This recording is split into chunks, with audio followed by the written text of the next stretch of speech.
Hello my dear viewers, welcome to my YouTube channel. जे वर्तमान ओडिशा सारा सबुआडे जे ओसीएफ 2025 प्रबोधन शिक्षक मानक पई 5 दिनिया तालीम शिविर चली एवं सेथिपई प्रत्येक दिन परे विवरणी लेखिबा को होइथाय। ताले आज हम आलोचना करिबा विवरणी नंबर 4। ताले ता पूर्वरु विवरणी 3 पर्यंत हम आलोचना करथिले। जे चतुर्थ दिन विवरणी जोडा कि हमर एडी थिला 30/1/2026 रे एवं ताको हमें देखा। तेणु जो मैंने बरणी नुआ लिखुंट से निश्चित भाव में ये उपयोग हो पार एमती सुंदर गोटे बरणी को देखी ना पूर्व जब चैनल को नुआ आसो सब्सक्राइब करनी नोटिफिकेशन बेल को ऑन कर देखा बरणी नंबर 4। जातिर पिता महात्मा गांधी को आकृष्ट करथिला बण जंगल घेरा जातीय राजपथर साथी ऐतिह्य संपन्न ग्राम बांबुर। तार उत्तर में शालमूली वृक्षराजी शोभित स्वप्नाविष्ट भली चित्रित भंगेल छबेल डंगापाड़ रंगमाटी पथरगढ़ असुरहाड़ पर्वतमाला। तार दक्षिण रे 16 हस्त शोभित माररी अर्धेन्दु गंगाधर चंद्रशेखर नवनिर्मित संस्कृति चित्रित मणि और माणिक्य परि भ्रमित सुदृश्य तोरण स्वयं सृष्ट शिवलिंग और देवल। द्वयर मध्य अमरावती उपवन नंदनकानन परि शोभन युवज्योति उच्च विद्यालय करुणा विहार नव नव कुसुम भरा पुष्पोद्यान तत्सलग्न आशुतोषंकर करुणा प्लावित काष्टासन पूर्ण तालीम प्रकोष्ठ तहिरे 5 दिवसीय शिक्षक तालीम कार्यक्रम प्रबोधनर चतुर्थ दिवस अनुष्ठित हो जाइछि। तो साहित्यिक अनुसार यदि लिखा चाहिए तो भल कथा, नचेत निजे मध्य सेमती सिंपल भी लिखिपारि।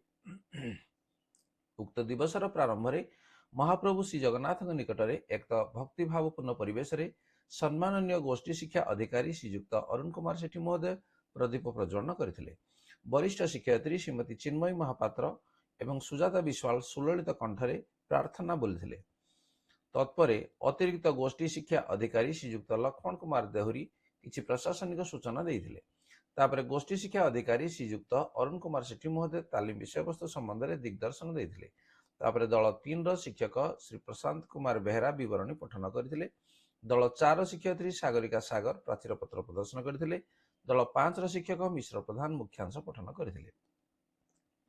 आरपी श्रीयुक्त महेश्वर मेहर तृतीय दिवसर बकेया पाठ कला शिक्षा विषय आलोचना करथिले।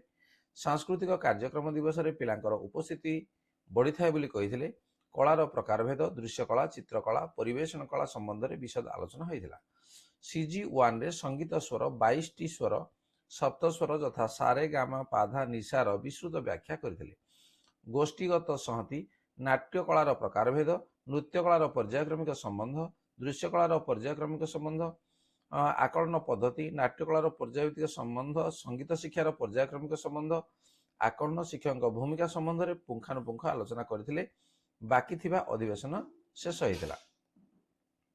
चतुर्थ दिवसर प्रथम अधिवेशन आरपी श्रीयुक्त महेश्वर मेहर गणित शिक्षण को नहीं आरंभ करथिले।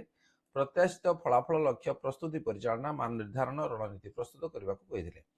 प्रश्न गणित शिक्षा कहले आमे कौन बुझू? निजर भावना को स्पष्ट भाव में उपस्थापन करवा पाठ्यक्रम लक्ष्य और दक्षता 3 रु 5 प्रस्तुति पर्याय 4टी कॉम्पिटेंसी 7 8 9 10 सीजी 2 ज्यामिति रे 5टी सीजी 3 रो 6टी सीजी 4 रो 2टी सीजी 5 गोटी अच्छी मध्य पर्याय संख्या सेट सीजी 1 रु सीजी 9 पर्यंत अच्छी तार आलोचना हला। शिक्षकों में सहायता एग्जाम्पल्स इत्यादि विशद आलोचना हला। गणित शिक्षादान प्रक्रिया रे पंचपदी शिक्षण समन्वय एथिरे शिक्षकों भूमिका शिक्षार्थी भूमिका आलोचना हला। मान निर्धारण आसेसमेंट तार पर्याय प्रकार उदाहरण शिक्षक चिंतन इत्यादि आलोचना विषय वस्तु थिला। द्वितीय अधिवेशन आरपी श्रीयुक्त गुणनिधि साहू परिवेश शिक्षा को नहीं आरंभ करथिले। गुरु शिष्य संबंधित एक गप कही प्रत्याशित फलाफल प्रस्तुति पर्याय परिवेश विज्ञान सामाजिक और परिवेश शिक्षार अर्थ संबंध को चिन्हट संयोगीकरण वैशिष्ट्य मान को चिन्हिबे। प्रश्न परिवेश शिक्षण कहले आपण माने कौन बुझंती? शिक्षार्थी माने कहीं शिक्षा करेंगे? नूतन पाठ्यपुस्तक आधार शिक्षण मानदंड प्रस्तुति पर्याय सामाजिक और परिवेश शिक्षा पाठ्यक्रम लक्ष्य सीजी 1 2 3 गुड़िकर विशद आलोचना हला। विज्ञान शिक्षण को नहीं तृतीय अधिवेशन को आरंभ करथिले आरपी श्रीयुक्त प्रमोद कुमार प्रधान मध्यस्तर विषय रे आलोचना। विज्ञान शिक्षण मुख्य उद्देश्य प्रकृति को जानिबा, दायित्वबोध, अभिज्ञता प्रयोग, प्रकल्प कार्य करी शिखिबा, डू इट योर सेल्फ, चिंतन अनुसंधान माध्यम प्रत्याशित फलाफल पंचपदी प्रयोग, पिला कौन शिखिबे, चिंताशील हेबे, अनुसंधान सिद्धांत प्रयोग, सामाजिक दायित्व, स्वास्थ्य शुद्धता शिखिबे। मध्यस्तर सीजी 9 27 कॉम्पिटेंसी अच्छी। पंचपदी प्रक्रिया, श्रेणीगृह कार्य, अतिथि पूर्व ज्ञान जोड़िबा, बोध पाठ बुझीथिबा कार्य देवा, अभ्यास बुझीथिबा कार्य भली कार्य करिवे। प्रयोग, जलर विभिन्न अवस्था को नहीं पंचपदी प्रयोग को नहीं विशद आलोचना है।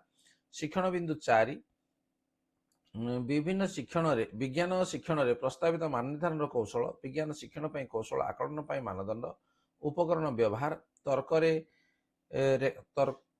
रेकर्ड करिबा, तथ्य विश्लेषण, धारणामूलक बुझिबा शक्तिर प्रयोग, संयोग और व्याख्या इत्यादि विषय रे आलोचना और प्रश्नोत्तर हेउतिला। परिशेष रे एक वीडियो प्रदर्शन करा जाइथिला। स्वास्थ्य और शारीरिक शिक्षा विषय को नहीं चतुर्थ अधिवेशन संचालित करथिले आरपी श्रीयुक्त महेश्वर भाई। प्रथम थर पर जातीय शिक्षा नीति 2020 अनुजाई प्रस्तुति स्तर पुस्तकर नाम खेल और योग, क्रीड़ा और योग, मध्यम स्तर पर खेल और शिक्षा रखा जाइछि। लक्ष्य, सक्रिय सुस्थ जीवन यापन पर उद्दिष्ट व्यायाम, योग, खेल, क्रीड़ा, दृढ़ता और दलगत कार्य अंतर्भुक्त करा जाइछि। जातीय शिक्षा नीति 2020 अनुसार शरीर विकास नुहे पंचकोशीय विकास, अन्नमय, प्राणमय, मनोमय, विज्ञानमय, आनंदमय विकास आदि आलोचना। शिक्षण बिंदु 1 सामूहिक आलोचना। जातीय शिक्षा नीति 2020 पर स्वास्थ्य शारीरिक शिक्षा केउं सब व्यवस्था कराई आलोचना है। पाठ्यक्रम 4टी मूल क्षेत्र, गणित चल प्रचन्न दक्षता, व्यक्तिगत सामाजिक व्यवहार, स्वास्थ्य और शारीरिक सक्षमता, सकारात्मक आत्ममर्यादा। शिक्षण बिंदु 2 शिक्षण शास्त्र और पंचपदी प्रक्रिया, शारीरिक शिक्षा पंचपदी प्रयोग विषय आलोचना करागला। शिक्षण बिंदु 3 मान निर्धारण, अंशग्रहण प्रदर्शन, पर्यवेक्षण भित्तिक मूल्यबोध और स्वभाव मान निर्धारण। शारीरिक शिक्षा केवल खेलकूद नुहे, यह जीवन मूल्यबोध शिखाए, यथा दलीय मनोभाव, श्रृंखला, शारीरिक, मानसिक और आंदोलन उन्नति। परिशेष वरिष्ठ शिक्षक श्रीयुक्त सारथी कांदिया प्रत्यक्ष भाव में शारीरिक शिक्षा देते एवं उत्तम स्वास्थ्य विषय उपादेय कथा कही। तेणु ये चतुर्थ दिनर अधिवेशन। तेणु या चाहिए चेंज करना लिखिपारे और गोटे सुंदर विवरणी ग्रुप रे लिखि ताकू हॉल रे स्थानित करेंगे। चल ठीक अच्छे, जदि वीडियो भल लगे लाइक कमेंट शेयर करूँ और जब चैनल पर नुआ अच्छे सब्सक्राइब करनी नोटिफिकेशन बेल को ऑन करनी। परवर्ती जे आमर पंचम दिन विवरण को परवर्ती वीडियो आम देखा। ठीक अच्छे, रही धन्यवाद, बाय बाय।